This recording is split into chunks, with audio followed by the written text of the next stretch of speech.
Welcome back to Cocktails with the Queens. All right, ladies and gentlemen, tonight we are celebrating the last week of Black History Month with the president and CEO of Essence. Please welcome Caroline Wanga. Welcome. Hey, sisters. Hey, how are you guys? How you doing?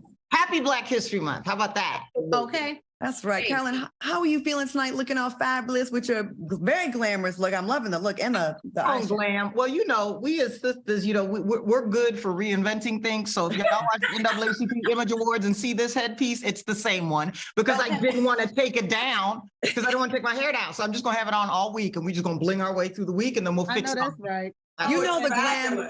You know the glam is fire when you having like a really good look and you're like, I don't feel like taking this eyeliner off. I'm gonna take this hair out. I'm gonna keep it for a few days. It's sat on top of a baseball cap and it had many lives. We're going to ride it out to Friday and fix it on the weekend. Yeah. It's giving African Queen. It's giving Ghana. It's giving South Africa. I receive all that as I go through the week. And she had her collar popped up like. Okay. Right. Oh, Caroline, you went from interning. Caroline, you went from interning at Target to spearheading the #1 media, technology, and commerce company dedicated to Black women and communities, which is amazing. Now, what inspired you to step into this role? And were you a bit nervous to take on such a huge responsibility? I don't think there's a word that describes how I was about the responsibility. And I appreciate the question because I think, you know, a lot of times when people are watching you make a career transition, they think you planned it. And so they ask you like, how did you do that? I'm like, let me tell you how it actually happened. And you might want to change your question, right? And so for me, like I became a mom before I became a legal adult. And that is such an important part of how I grew up because I never got like this young adult time to figure out who I was. I just had to be a mom. And so my career became directed by making enough money to take care of this little girl, which I know that many women can relate to that. And so the journey to come to Target was simply, I didn't want to go corporate. It was simply to just get to a job that would pay for college, right? Because I was going to have to do this alone. And so I had a wonderful career in Target that started an internship and I worked in 5 or 6 different businesses, then had the opportunity to step into what I would say is the closest role in corporate America to my purpose. So there's a point in time in my life where my purpose became really clear. And so I started to seek having that be my work, which is what led me into diversity, inclusion, and culture work at Target. And then to be honest with you, I found my authenticity in that job because I was like, they're gonna find out that there's a whole bunch of stuff that I ain't being real about. And my job is to tell them to be real at work.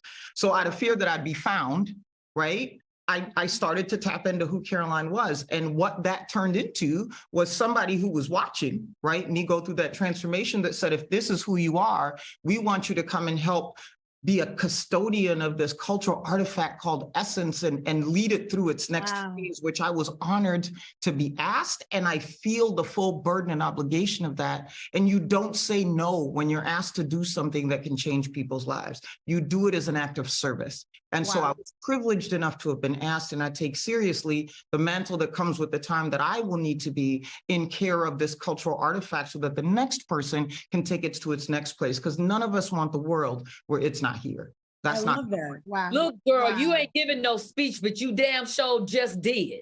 Well, thank you. I like that cultural artifact because Essence is such a part. Like we all grew up looking at Essence. Yes. We all grew up wanting to go. You going to Essence this year, girl? You know, like it's just been a part of all of our lives. Yeah. So And Caroline, just listening to you talk about your journey through Target and then being a mom very young and then all of this, a working mom in corporate America, working your way up the ladder and now being the CEO of Essence. What were some of the obstacles that you overcame in the Target chain that you can say attributes to you being a CEO in Essence? And are you in like a position where you're like, do you find yourself in a predicament where you're like, you know what, that's going to be easy because I already went through that, while you're working in Essence currently?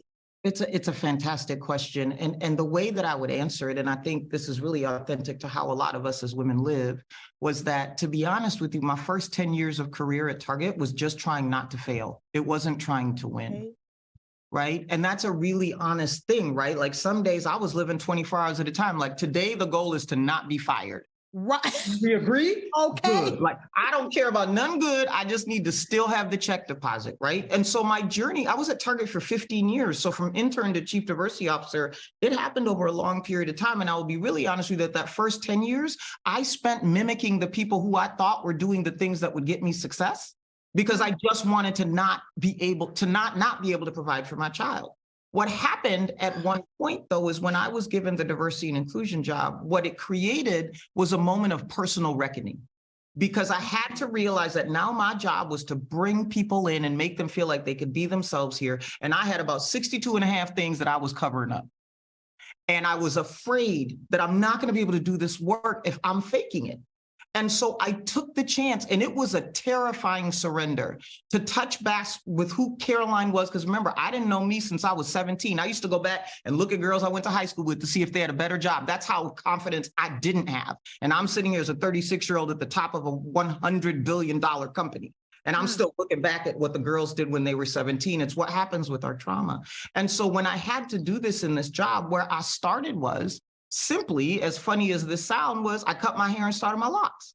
And somebody had told me I could never do that in corporate America. And baby, I scanned that badge the next day like they knew what I did last night. I was like, oh, this is it. I called my mom and I got fired because my mom just thought I was a cashier at Target. They don't know what happens in corporate, right? So I didn't want it until I got fired. And so when I realized that although I needed to correct some people and how they chose to engage with me, like don't touch me without my permission or my head, the other pieces that started to happen was the more I brought little pieces of myself out, two things happened that gave me confidence. The first of those was I realized that the consequences are bearable. The goal is not no consequences for making those decisions. The goal is, can you handle them? And what I needed to be within the organization was more important than whether or not I could take the hit. I could take a hit. I raised a child from 17. So let's trust ourselves. The second thing. Okay, Caroline just be dropping gems. Okay. Now, The second thing was really simple. Super simple. The second thing was, if I am going to be in a job where it is my job to help people be their authentic selves at this company, I'm going first. No, that's right. If they fire me for it, then they don't want this to be true about the organization. My production in my job went up about 50%. My performance went up about 50% because I'd spend so much of my day trying to be everybody else. Wow. I'm worried about what people were thinking about me. When that didn't become my concern and I decided that being fired was worth it because I was tired, what came forth was all of who I was and the purpose I was supposed to do in the world that just happened in the workplace. I was protected. I knew who my stakeholders were. People all of a sudden liked me that didn't want to speak to me. And for those who didn't like me, they just didn't have the guts to say it to my face. I'll take that. I got stuff to do. Tristan Lee in the comments says that Caroline showed up as the fifth queen. And I know Vivica has a question. I just want to say this. That is very queen-like to recognize, and a lot of self-awareness to recognize, I'm really kind of calling it in just to survive and pass. And then I'm going to not do that anymore and step away from the comfort of passing and calling it in to really do this thing. And I could fail and fall on my face, or I can soar. And clearly, the latter is what happens. So kudos to you. Okay. I've become Authenticity an wins. expert in failure recovery. That's the other thing I learned. I learned how to make room for failure in my life. So I give myself 5 fails a day. And unless there's 6, it's not a bad day. And what I accidentally became, because I chose to take that path, because otherwise avoiding failure wasn't working too easy for me as it does for nobody, I accidentally became a failure recovery expert. So I can fail up to 6 times a day for it to be a bad day, but I get up faster than anybody else. And that is where the game gets won. Now, on a recent interview on The Breakfast Club, you dropped another powerful gem.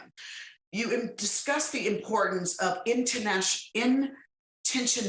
I love this word. When it comes to partnerships with Essence. You said, but we are about making sure that Blackness is returned to greatness.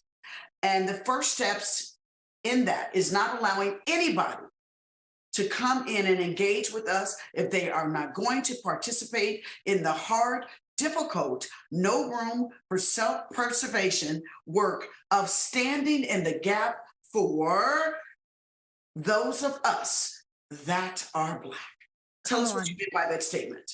It's a super simple thing.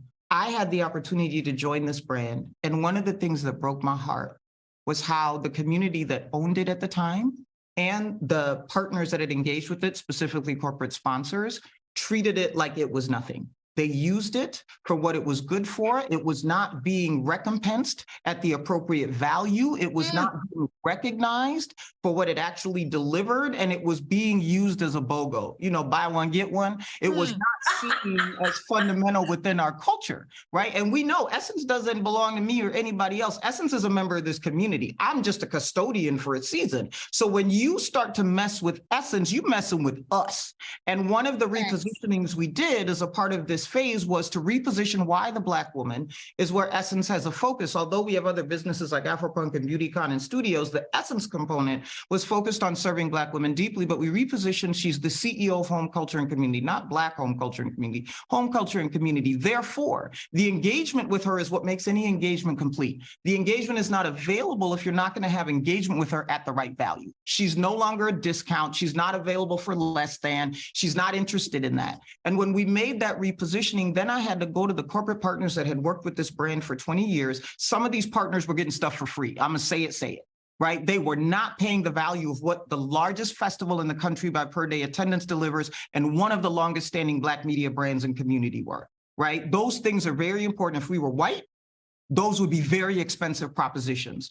And so we had to do a lot of work to reset what is the actual value of the asset that you're having to interact with. But the more important piece that tied to that quote was, we are perfectly fine turning down the check for people who want us to be their Black History Month ROI statement or just want impressions. You cannot engage with the Black woman intermittently. She deserves more than that. You don't get 1 year commitments. You need to be multi-year commitment. You don't get to partner with her, put her on a billboard in your office and then say you did something. You have to walk her entire journey with her, and your goal has to be her greatness, not yours. And we had to reset with partners. And as much as people are afraid of that, it worked. Wow. And they did it. Let me say Congratulations. What I see in you, I'm going to definitely mention, is that I see power and I see strength. I see that you have lived enough experiences that you have taken from some mistakes, your youth and having a child. You sound educated. You are a queen. You have style. I can tell that you have grace. I can tell that you have done the work. And I want to say that you would be an excellent speaker for anyone to listen to, especially this generation, because they need to see women that they can relate to that's like you, that has gone through some things, and you are saying with your life unapologetically, it's okay. So for that, for me personally, I'm saying bravo and thank you. You are in the right place, sister. I received that. Thank you. My question, Okay. you have always advocated for Black women to stand strong in their purpose on earth and to eliminate any from, to eliminate any needs from any other group in society. Why is that important, especially in today's climate? Because I think we have a community that has been pilfered from and underinformed. And one of the things that has been a part of that is this idea that our greatness, first of all, never existed, which is a lie. There are things that were there that were true before we were disrupted with oppression, that was intentionally intended to take information away from us about how great we were and what we were doing so that we could be conquered. You weren't gonna be able to do it if you let us stay connected, because it was impossible. You had to disconnect us. And there's so many lies and misinformation within that. So when I talk about this idea of not needing anybody else, two main points are sitting in that. The first of those is reminding people of the greatness that they already own, right? Do not allow the way that the external world has been engaging with you to define what's possible, right? They're doing what they want to do. That is not the same as what you can do. Right? And how do we remind people about where within themselves, if they did nothing else, do they have enough to do the one thing? Why? Because I lived that life. I'm not supposed to be here. I'm a stat, right? I'm supposed to be a statistic about single moms and all of these things. I am a single mom and proud of it, but I'm a whole bunch of other things too, because at some point I had the opportunity to tap back into why I was born. And I believe everybody is born with a purpose that is theirs to fulfill. And if they don't do it, the world goes without. It's that deep. The second piece we did with it. The second piece we did with it is actually connected to this thing called the Essence Festival of Culture. That is the largest festival by per day attendance in the nation. And we said this, one of the things that's beautiful about that thing that's been around for almost 3 decades is that is not the place that we come to hang out. It is the place where Black joy is created and you get to take some home to go be a better Black back where you're at. And so what we do is we say that when we gather, everybody's welcome, but we don't have time to teach people how to engage with us in Black. You can come, but we're doing our thing. There's no room for accommodation. You get to be selfish and believe in your power and make your move. Then you can choose to invite people who can help amplify it. What I'm destroying is the idea that we can't move things forward without help from another group. We can move a ton of things forward by helping ourselves. Then we can invite them strategically to where we need them, but at the right value. We're not here to help people feel better about themselves. We're here to make ourselves great, and they're welcome to participate in that journey. Otherwise, I know that's right. I know that's right. Okay. Well, all of that, honey, all of it. Well, you didn't ask for this, but I want to make you feel, I hope this makes you feel better. I hope you watch the replay of this tomorrow, because you're not able to see the chat like I'm watching right now. And I tell you, the chat room right now, live on YouTube, is going absolutely insane over you. Like, they're saying you have employees that work for you saying how amazing you are. I could hear this woman talk every day. She needs to come on once a month. Please have her back often. Graceful, loving power, her eyeshadow, her look, her voice. She is so smart. I got to tell you this. It's like 100% positivity. I want you to get your fly. I want you to read what they have to say. They are loving you. And you have been an amazing guest. Now, you mentioned Essence, the Essence Festival, almost 27 years. And last year, the festival had a huge return with Janet Jackson and Nicki Minaj, the Isley Brothers, Jasmine Sullivan, and so many more as headliners. I was there. It was amazing. How are y'all planning to top the success of last year's event before we let you go? And two-part question. This ain't only for me. The fans want to know. Robin Lewis says, will we see the Queens? Will we see the Queens at Essence this year? I'm just saying. Let me answer the second one first. Yes. Duly noted on the second question. Heard you. Got some stuff to talk about. Got it. Let's go. So here's what I would say about the festival, right? And again, I think what I love about the opportunity to serve in this role, and when you talk about members of the team, like, I just have the privilege of being the voice. There is a group of movement makers here that have been keeping this thing alive for 50 years and will keep it alive for the next 50 years. So shout out to the Essence team and the women that do, and those that are supporters of women that do the work that creates what the world gets to take. I just get to be the voice. They're the ones that are really doing the work, and I would be remiss if I didn't honor them in this. But as a part of that, we have this thing called the festival that belongs to us. It doesn't belong to Essence. This is our thing, y'all. Like, to your point, when you say we go into Essence, that is a full sentence. You don't need to say nothing else after it. Right? You remember that episode of Abbott Elementary where she was like, I thought Essence was a weekend. She was like, maybe for you. Okay. Like, no, this is an experience. This is the refueling. This is going back to get what we need the rest of the year. And so the beauty of Essence Festivals, we can plan everything, but y'all make it good, right? I know, that's right. Better start with you. But the second thing we're going to do for you this year, 50 years of hip hop. This is the 50th anniversary of hip hop. I will say not another thing. That is understood. Okay? I'm not saying nothing else about this year other than that. Right? We about to be out here with all the decades. I'm trying to find some cross colors. If somebody got some cross colors. Listen, the amount of gym shoes I'm gonna have to wear is gonna be come out in some of those things. But we're going to lean into what is Black culturally relevant. This year is about Black culture and hip hop. And why would we not do that? Next year, 2024, is the 30th anniversary of the festival. Oh gosh. And nobody does a birthday party like Black people. I know. Okay. And so I would just like to declare that we will start our 30th birthday with the 50th year of hip hop celebration. And then y'all need to come to the ultimate birthday party. Oh, absolutely. The 30th anniversary that is ours. We all turn 30. So you know I love the party. Because we Black people celebrate the whole year for one birthday day. You know how we do it. And the half whole birthdays. year is our birthday. I love it. Yep, and half birthdays. All that.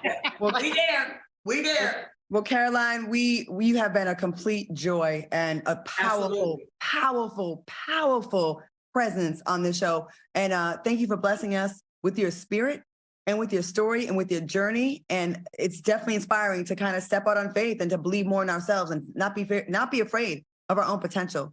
So thank you so much. We will see y'all at Essence. I'm just saying. You better get your rooms and your ticket from a legal place. It ain't my fault if your ticket don't stand because you bought a bootleg. That's all I'm saying. God. I'm not playing with y'all. Get to the right place. But thank you, sisters. Thank you for pouring in. Check your ticket stubs. Check it. Thank you, Caroline. We will see you again soon. What an amazing guest. What a gem. What a gem.